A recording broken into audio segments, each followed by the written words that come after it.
Paano malalaman kung verified na ang iyong payout account? So, dito guys sa ating Facebook account, pindutin lang natin itong ating dashboard. And then, scroll lang natin doon sa pinakababa. Tapos, pindutin lang natin itong other tools. Tapos, itong payout. At dito guys, pindutin lang natin itong settings.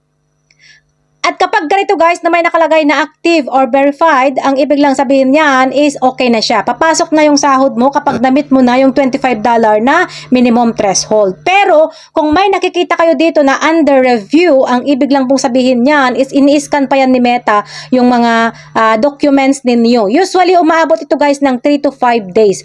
Pero kung ang nakikita nyo naman dito is action needed or needs attention, ang ibig lang po sabihin niyan is may mali doon sa pinilapan mo or meron ka pang hindi na ipapasa na hinihingi ni Meta. So pindutin mo lang yun guys para ayusin or para tapusin yung pag-fill up. Pero kung ang nakikita mo naman is not set up, ang ibig lang din po sabihin niyan is hindi ka pa po binibigyan ni Meta ng set up.